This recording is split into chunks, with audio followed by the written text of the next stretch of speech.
타워 팰리스, 미켈란쉐르빌, 두산 위브 파빌리온, 현대 아이파크, 판테온, 프루지오, 레미안. 제가 뭔 얘기를 하는 거죠?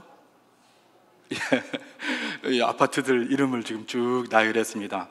그런 아파트들 가운데서도 비싼 아파트, 정말 좋고 비싸다고 알려진 그런 이름을 쭉 한번 들어보았습니다.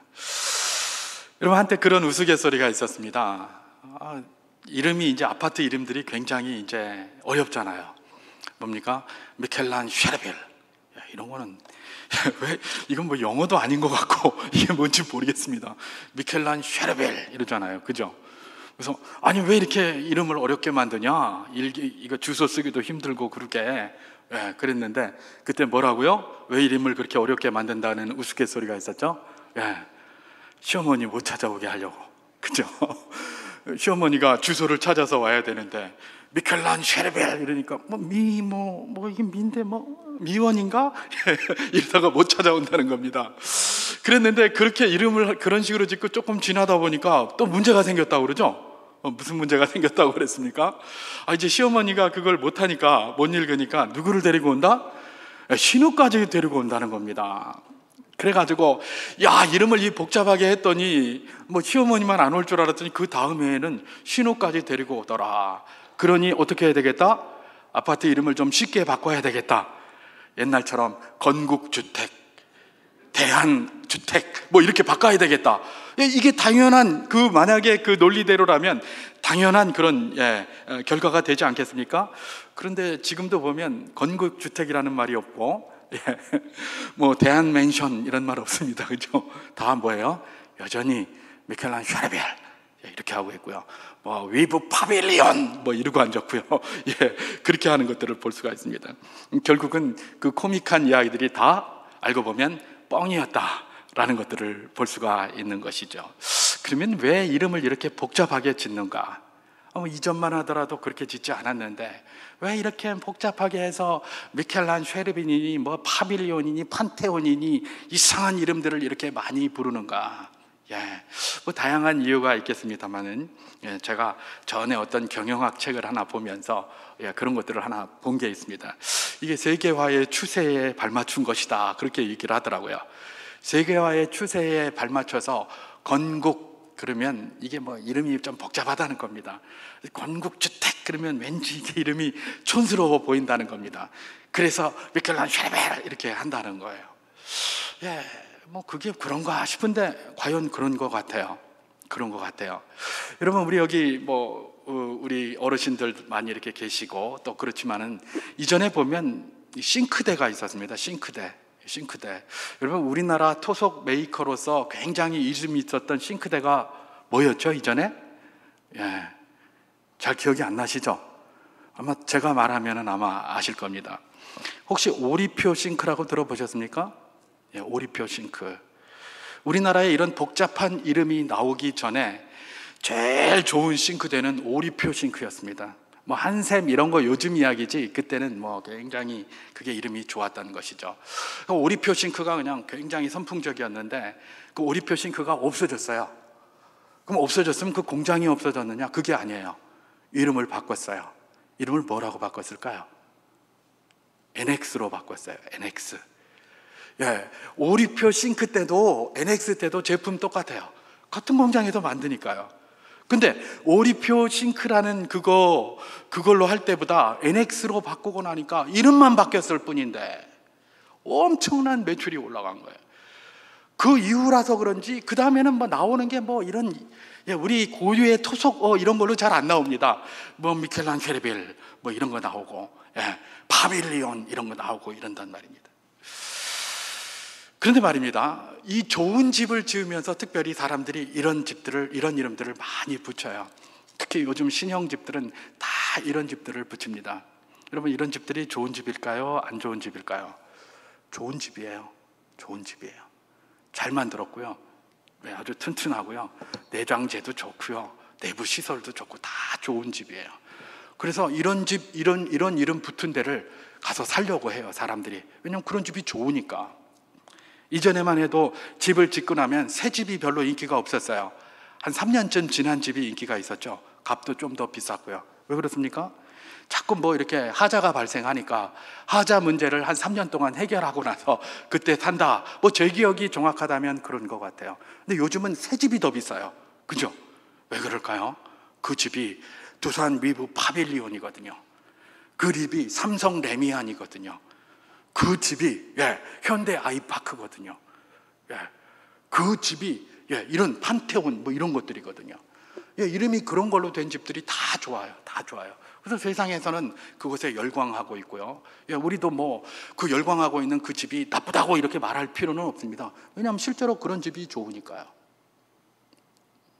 그러면 우리가 이런 질문을 한번 해보아야 합니다. 세상에서 그거 좋다고 하고 실제로 좋은데 우리도 그냥 막 그쯤에서 멈춰야 할 것인가? 그리스도인은 항상 오버 더 탑입니다. 거기서 더 나아가야 됩니다. 거기가 탑이라고 거기서 머무르면 안 됩니다. 우리는 그 위를 항상 넘어가는 사람들입니다. 그게 그리스도인들이에요.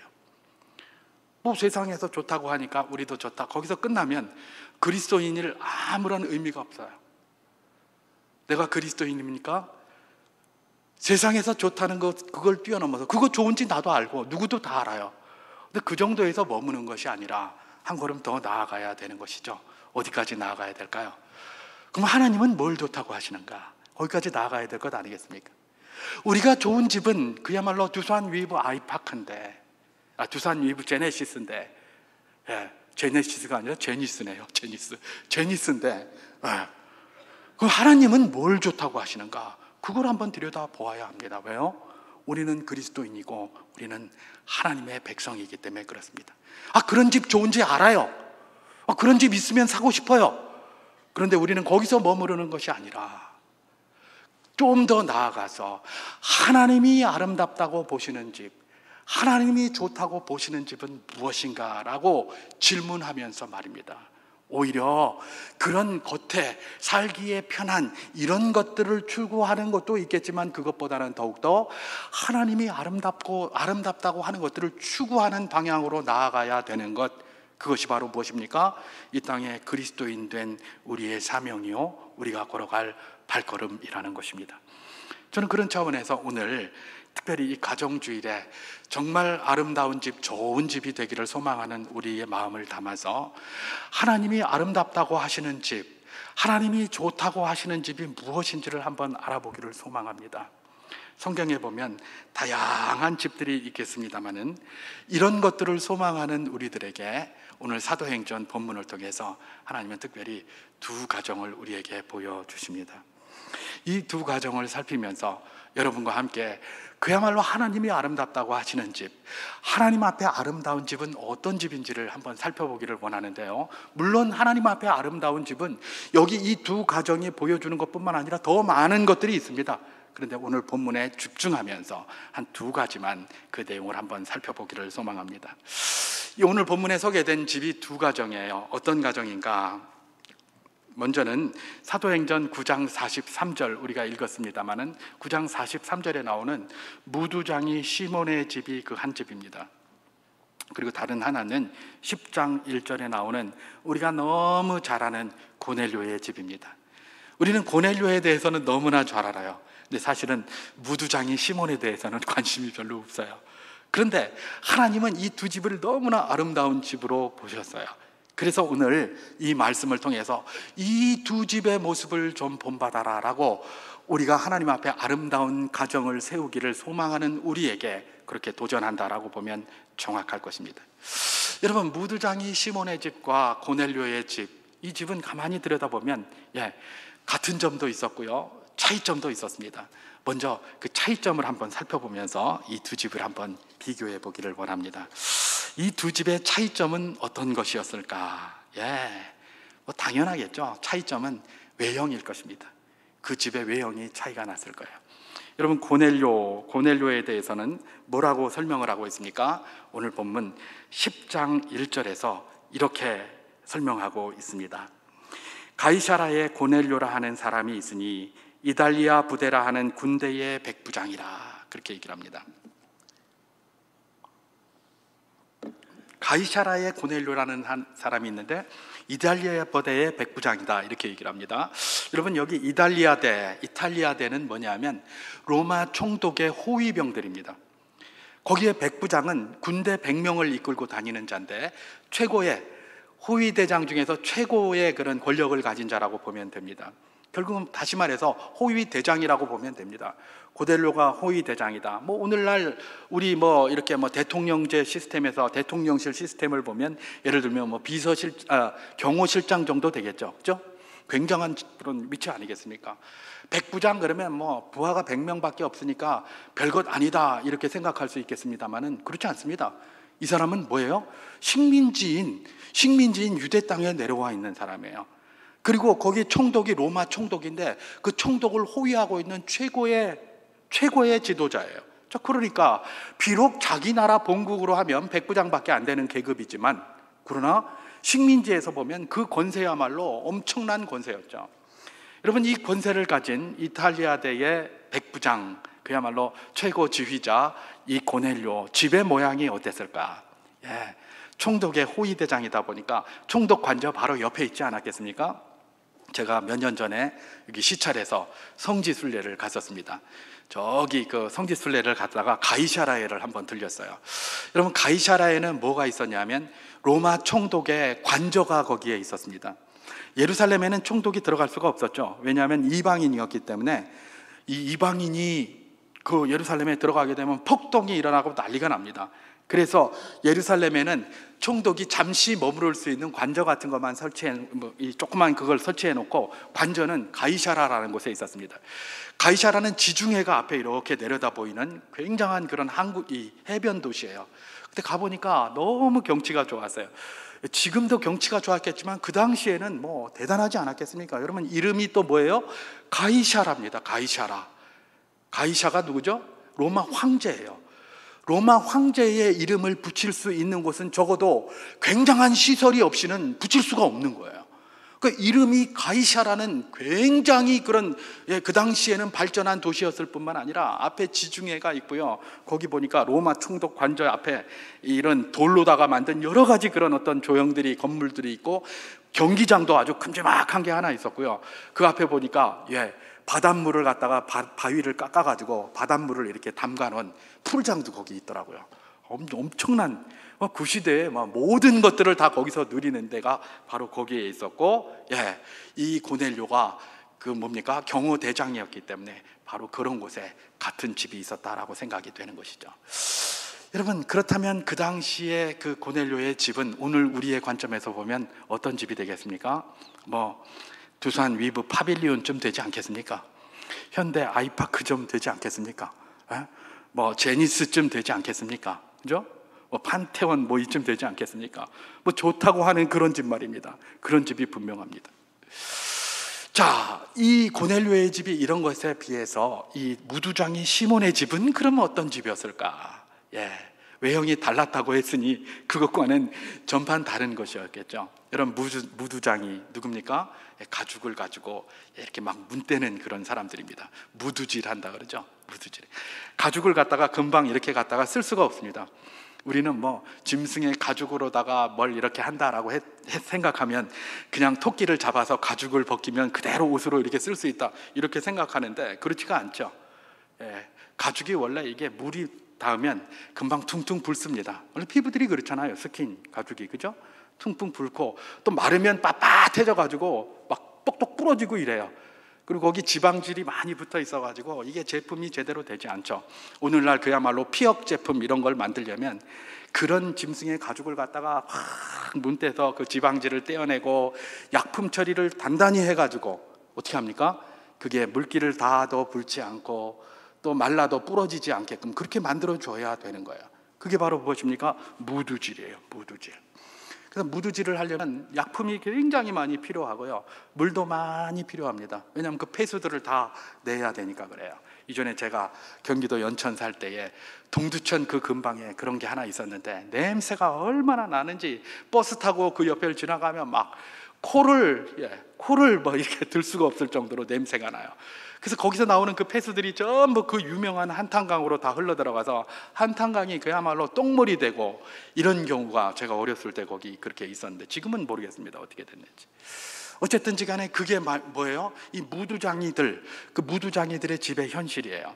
우리 오늘 보면 사도행전 10장 6절에 보면 뭐라고 되어 있습니까? 무두장이 시몬이 어디에 산다라고 하죠? 그 집이 해변에 있더라, 그렇게 얘기를 합니다.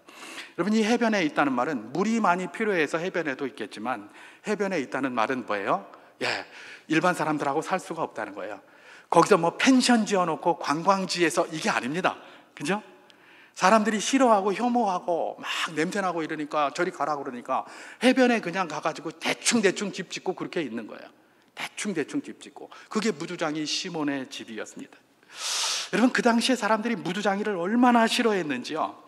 이상금 박사님이 그 당시에 그 무두장이를 유대인들이나 또 그쪽 사람들이 얼마나 싫어했는지 표현한 글이 하나 있는데, 그 내용이 이렇습니다. 유대인들이 이렇게 얘기를 했다고 그러죠. 세상에 무두장이가 꼭 필요하지만 무두장이인 그에게는 화로다. 세상에 무두장이가 꼭 필요하다는 거예요. 근데 무두장이인 그에게는 화라는 겁니다. 필요해서 있기는 있는데 그 무두장이 그거 할 바 아니다, 이런 이야기를 하는 거예요. 이게 무두장이에요. 자, 여러분 한번 생각해 보시기 바랍니다. 고넬료의 집과 무두장이 시몬의 집, 다른 점이 있었어요. 뭐가 달랐을까요? 그 외형이 달랐어요. 고넬료의 집은 그야말로 의리뻑적했다면, 무두장이 시몬의 집은 그야말로 사람들이 다 손가락질하는, 싫어하는 집, 허술한 판자촌만도 못한 그런 집, 그런 집에 누가 살았다? 무두장이 시몬이 살았다는 거예요. 그런데 말입니다, 놀랍게도 베드로가 어디에 머물고 있습니까? 무두장이 시몬의 집에 머물고 있어요. 무두장이 시몬의 집에. 아니, 베드로가, 하나님의 사람 베드로가 왜 무두장이 시몬의 집에 머물고 있을까? 이로보아 하나님께서 보시는 것은 뭐다? 그 집의 외형이 어떤 거에는 큰 관심이 없다는 거예요. 어떤 사람은 또 그렇게 생각하는 사람도 있습니다. 봐라, 하나님은 의리뻑적한 고넬료의 집에 있지 않고 이 가난하고 판잣집 같은 무두장이 시몬의 집에 있었다, 그러니까 연약하고 초라한 곳에 하나님이 함께 하신다. 맞아요. 그런데 그걸 그렇게 해석하면 안 되죠. 하나님은 그것이 외형이 크다고 해서 하는 것도 아니고, 외형이 엉망이기 때문에 더 좋아하는 것도 아닙니다. 그것이 무엇이든지 간에 외형은 하나님께 큰 관심을 주지 못해요. 우리 하나님은 뭐예요? 외모를 취하지 아니하시고 중심을 취하시는 분 아닙니까? 외형이 크면 커도 좋고 작으면 작아도 좋아요. 만약에 큰 게 싫었다면 고넬료를 칭찬하지도 않으셨을 거예요. 근데 칭찬했습니까? 외형과 상관이 없다는 것들을 우리는 잘 알 수가 있는 것입니다. 자, 그리고 이 두 집, 고넬료의 집과 또 이 무두장이 시몬의 집은 다른 점도 있었어요. 결국은 외형이 같은 점도 있었어요. 외형이 달랐는데 그 외형 다른 것이 참 좋은 집, 하나님 보시기에 아름다운 집의 기준이 아니라면, 그러면 같은 것이 기준이 된다는 것은 뭐 자명한 논리적인 기결 아니겠습니까? 이 두 집은 이런 차이가 있었지만 같은 점도 있었습니다. 그 같은 점 두 가지를 살펴보기를 원하는데요. 자, 고넬료의 집과 무두장이 시몬의 집의 공통점, 같은 점이 무엇인가? 이것 때문에 하나님이 이 두 집을 인정하고 아름다운 집이라고 우리에게 소개하고 있는 건데요. 그 중에 하나는 뭐였느냐? 온 집안이 하나님을 경외함으로 한마음이 된 게 바로 이 두 집이었어요. 온 집안이 하나님을 경외함으로 한마음이 되었어요. 제가 사도행전 10장 2절 말씀을 봉독하겠습니다. 그가 경건하여 온 지방과 더불어 하나님을 경외하며 백성을 많이 구제하고 하나님께 항상 기도하더니, 이렇게 기록하고 있습니다. 온 집안과 더불어 하나님을 경외하는데 경건했다, 그렇게 얘기를 합니다. 고넬료의 집안은 그야말로 경건했어요. 여러분, 경건하다라는 말이 뭘까? 포베오라는 헬라어를 쓰고 있는데, 경외한다는 말이 뭘까? 경외한다는 말은 포베어라는 그런 헬라어를 쓰고 있는데, 여러분, 우리가 경외하다, 이 성경에는 경외하다는 말이 번역으로 자주 나옵니다. 그런데 이 경외하다라는 말이 뭘까? 기본적으로 두렵다는 거예요. 두렵다. 두려운 걸 경외한다고 그래요. 그런데 우리가 일반적으로 두려워하면 어떻게 합니까? 피하죠. 저기 가다가 뭐 두렵다 그러면 피해요. 안 가려고 하고 도망가려고 그래요. 근데 경외한다는 말은 그게 좀 달라요. 두려워하긴 두려워해요. 근데 피하지는 않아요. 두려워하는데 더 나아가요. 그래서 이 경외함의 대표적인 예를 우리는 이사야서 6장에서 찾을 수가 있습니다. 이사야서 6장에 보면 선지자 이사야가 성전에서 하나님을 만나는 그런 기록이 거기 등장하고 있습니다. 그 중에 이사야서 6장 5절에 이런 말씀이 있습니다. 제가 한번 봉독해 보도록 하겠습니다. 그때 내가 말하되 화로다 나여 망하게 되었도다. 나는 입술이 부정한 사람이요 나는 입술이 부정한 백성 중에 거주하면서 만군의 여호와이신 왕을 배웠음이로다 하였더라. 그렇게 얘기합니다. 지금 이 이사야가 뭐를 괴로워하고 있습니까? 하나님의 천사를 만나고 나서 하나님의 현현을 바라보고 나서 아주 통탄을 하는 겁니다. 화로다 나여 망하게 되었도다. 망하게 되었도다. 내가 입술이 부정한 자 중에 나서 내가 하나님을 배웠다다. 만군의 여호와를 배웠다다. 나 이제 죽었구나 하면서 두려워서 벌벌 떨고 있는 거예요. 여러분 지금 이사야가 있는 곳이 어디입니까? 성전입니다. 성전. 성전에는 하나님의 약속이 있었습니다. 무슨 약속입니까? 나를 만나려면 성전에 오라. 너희의 이 성전에서 내가 너희를 만나주리라. 그렇게 하셨잖아요. 그럼 이사야가 하나님 두려워서 안 만나려면 성전에 가면 안 되죠. 그렇잖아요. 두려운데 도망을 가야지. 그죠? 왜 하나님 만날 수 있는 성전에 가가지고 하나님 만났더니 화로다 나여 망하게 되었다 하면서 벌벌 떨고 두려워합니까? 이게 경외한다는 겁니다. 그냥 두려워하는 것은 두려워서 도망가는 거예요. 근데 경외한다는 건 뭐예요? 두려워하지만 점점 가까이 가는 거예요. 이게 경외하는 거예요. 두려우면 싫어서 그냥 나가야 될 텐데 싫어서 나가는 게 아니라 내가 두렵지만 점점 그 앞으로 나아가는 거, 그게 경외하는 거예요. 고넬료의 가정이 어떤 가정이었다는 겁니까? 하나님을 경외했다는 거예요. 두려워했다는 거예요. 그래서 점점 그 앞으로 나가는 경건한 자들이었다는 겁니다. 그런데 이 사람들이 뭐예요? 그런 경외함으로 똘똘 뭉쳐서 이 가정이 하나가 되었다는 거예요. 마음으로. 여러분 이 가정이 마음으로 하나가 되었는지 하나가 안 되었는지 어떻게 알 수 있습니까? 고넬료가 하나님을 경외하는 경건한 사람이었어요. 여러분 그 당시에 고넬료가 믿고 있었던 게 뭡니까? 유대인들이 믿고 있었던 하나님의 말씀이에요. 그러니까 율법대로 살려고 했던 사람이에요. 그래서 고넬료를 경건하다라고 한 거예요. 하나님의 말씀인 율법대로 사는 사람을 어떤 사람이라고 성경은 표현합니까? 경건하다라고 표현합니다. 그러니까 경건한 삶을 살고 있었던 것은 뭐예요? 다른 종교가 아니라 식민지의 종교인 유대교를 붙들고 그대로 살고 있는데 이걸 뭐예요? 그 온 가족이 같이 따랐다는 거예요. 고넬료만 그렇게 했다는 게 아닙니다. 온 가족이 같이 그렇게 했다는 거예요. 여러분 이게 한 마음이 아니고선 이게 될 수가 없는 거예요. 아이고 뭐 고넬료가 가장이니까 혼자 믿었으니까 무슨 말씀을요? 천만에요. 우리가 로마 시대를 갖다가 이야기할 때 뭐라 그럽니까? 자유, 인격 이런 거 굉장히 원래 히랍 그쪽 계통이 다 그렇잖아요. 그죠? 이건 뭐 식민지 종교를 따른다는 것은 이건 뭐 그 가정이 그것도 또 다 따른다는 것은 한 마음이 되지 않고는 불가능한 일입니다. 게다가 우리가 아는 것처럼 각 지역, 각 나라마다 신들이 있습니다. 신들이. 그런데 유대가 자기 로마의 식민지입니까? 그럼 유대의 신은 로마 신에게 진 거예요. 그렇잖아요. 로마 신이 이겼잖아요.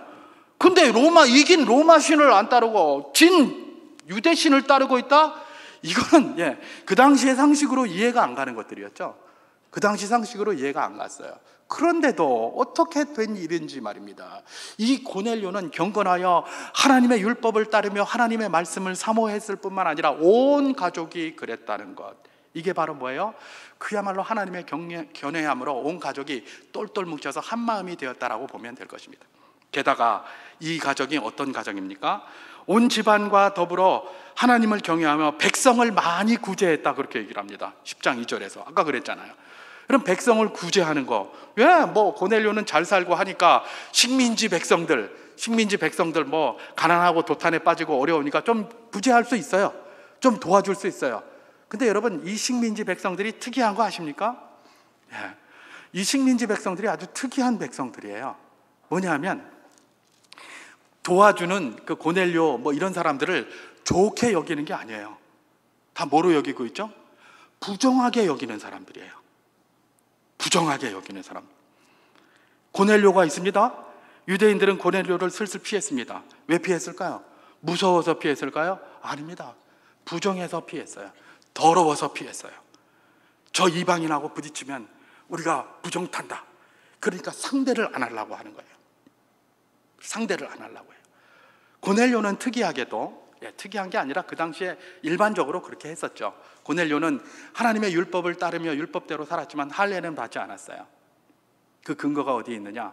사도행전 11장 3절에 보면 고넬료의 집을 방문한 베드로에게 막 그 유대인들이 뭐라고 합니다. 네가 할례 없는 자의 집에 들어갔다, 무할례자의 집에 들어갔다, 막 그렇게 해요. 원래 이방인이라도 유대인이 되는 방법이 있었습니다. 그 표가 할례였습니다. 그런데 이 고넬료는 말입니다, 율법은 다 따르고 그렇게 했지만 할례는 받지 않았어요. 그러니까 유대인이 아니에요.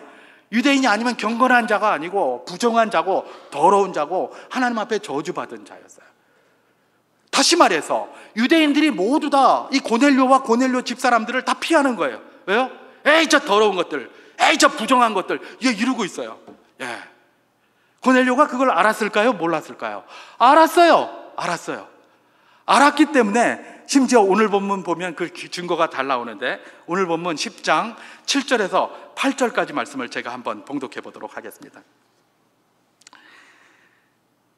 10장 7절 8절입니다. 마침 말하던 천사가 떠나매 고넬료가 집안 하인 둘과 부하 가운데 경건한 사람 하나를 불러 이 일을 다 이루고 요바로 보내니라, 이렇게 되어 있습니다.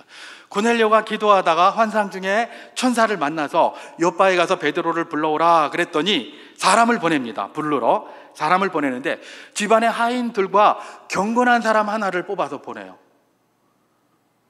아니, 하인 둘은 그냥 뭐 로마의 군인이라고 보고 경건한 사람 그러면 뭘까요? 아까 제가 말씀드린 것처럼 그야말로 율법을 따라 살아가는 유대인을 경건한 사람이라고 그래요. 아니, 굳이 그냥 가서 보내면 되잖아요. 야, 가서 베드로 오라고 해라. 그래서 불러오면 제가 백부장이잖아요. 자기 힘도 있잖아요. 경건한 사람을 왜 보냅니까? 경건한 사람을 왜 한 명 뽑아서 베드로에게 보냅니까? 이게 유대인의 율법이고 유대인이 가지고 있는 관습이라는 걸 너무 잘 아는 거예요. 그래서 우리를 갖다가 부정하게 생각하고 더럽게 생각한다는 거 다 알아요. 다 아니까 경건한 사람 하나 뽑아가지고 베드로에게 보내는 거예요. 가서 베드로 불러오라고 말입니다. 이런 자기들을 부정한 자로 알고 자기를 더러운 자로 알고 그야말로 상종 못할 자를 알고 있는데 이 사람들을 어떻게 하는 거예요? 섬기는 거예요.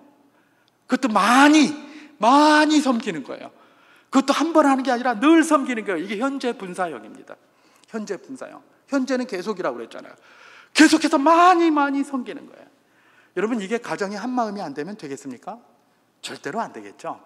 가장인 고넬료는 좀 섬겨라 그래도 부인이 안 할 수도 있고요, 자식들이 안 할 수도 있고요, 하인들도 안 할 수도 있고요. 다 그런 거예요.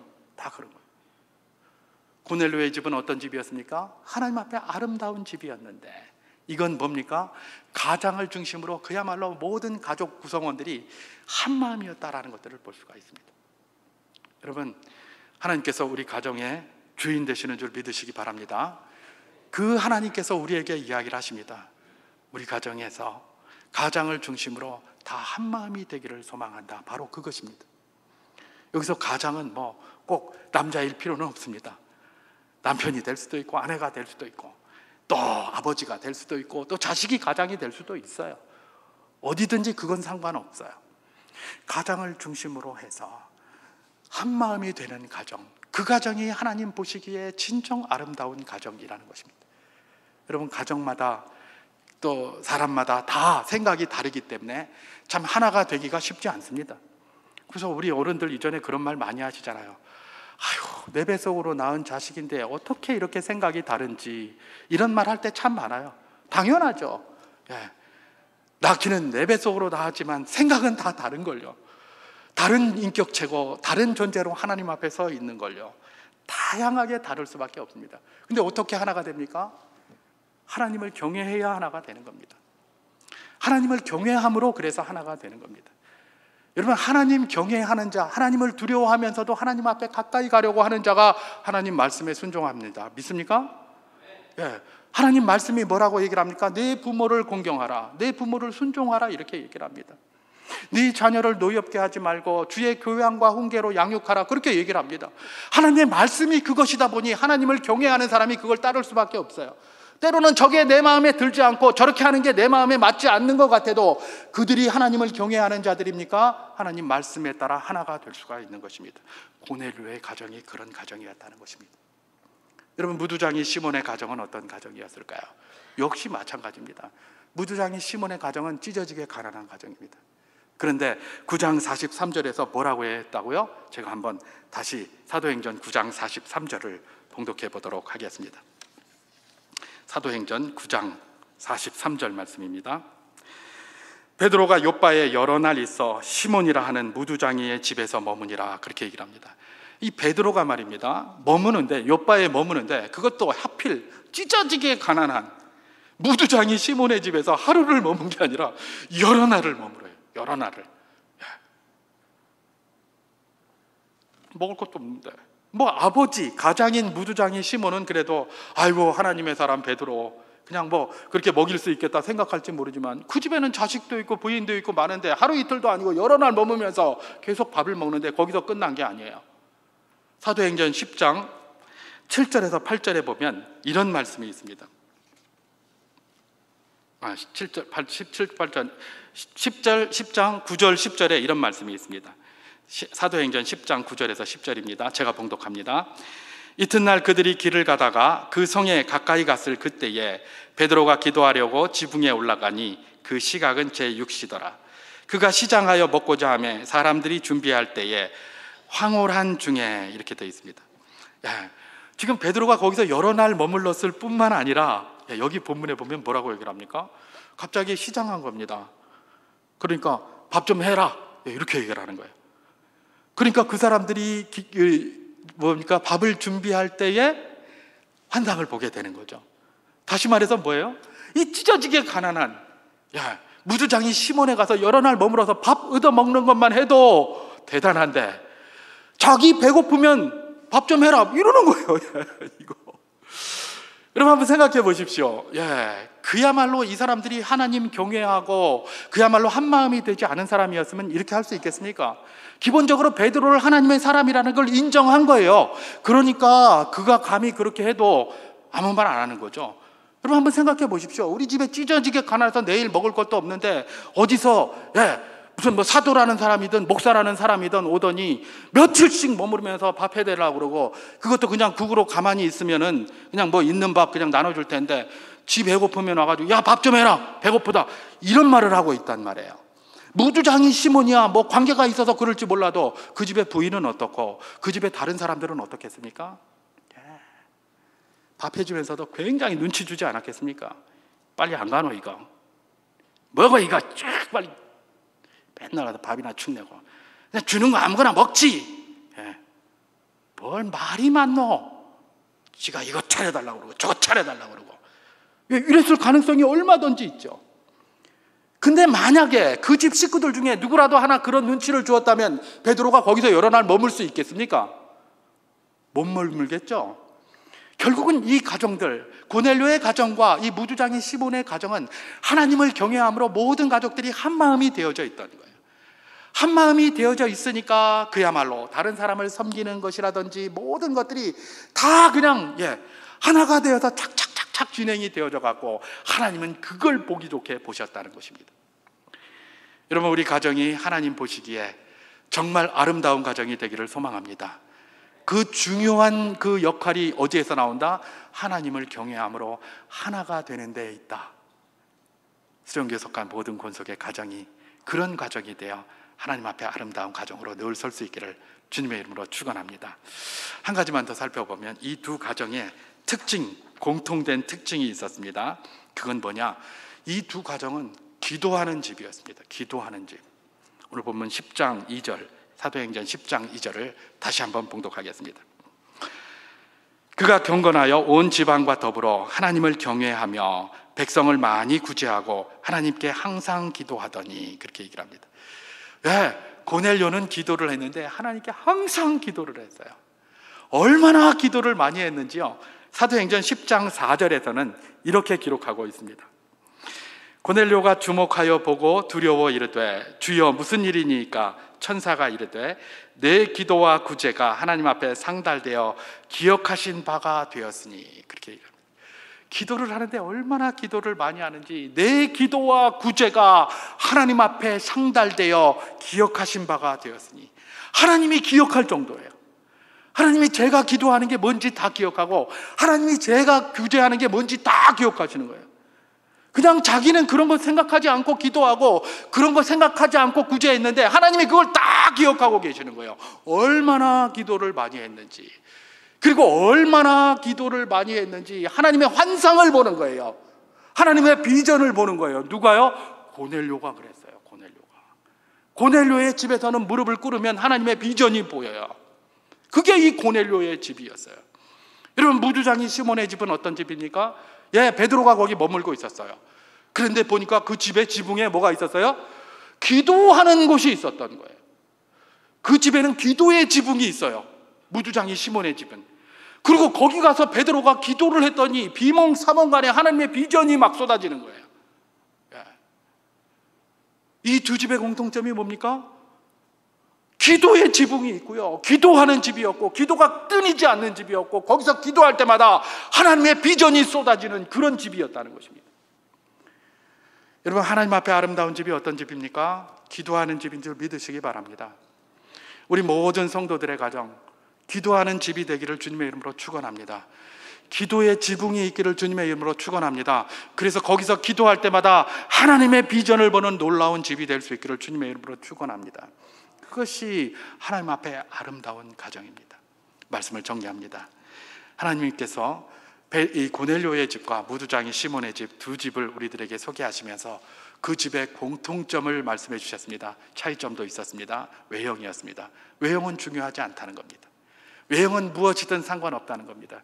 그러나 너희의 집이 내 앞에 아름다운 집이 되기를 원하느냐, 이 두 가지를 명심하라 라고 하면서 이 두 집을 통해서 우리를 도전하시는 것이 무엇입니까? 그 하나는 하나님을 경외함으로 온 가족이 한 마음이 되는 것, 그 다음에 기도의 줄이 끊이지 않는 그런 가정이 되었으면 좋겠다. 외에 다른 것들도 많이 있을 것입니다. 그러나 적어도 이 본문에서 우리를 도전하는 것은 이 두 가지입니다. 하나님을 경외함으로 온 가족이 한 마음이 되어 그야말로 기도를 붙들고 기도할 때마다 끊이지 않고 하나님의 비전을 볼 수 있는 그런 가정, 우리 수정교회 모든 성도들의 가정이 될 수 있기를 주님의 이름으로 축원합니다. 나는 아직도 거기서 거리가 멀어. 무슨 소리요? 거리가 멀다니요? 바로 저 앞에 있습니다. 우리가 이 목표를 붙들고 나아가면 머지않아 바로 그 자리에 갈 줄 믿습니다.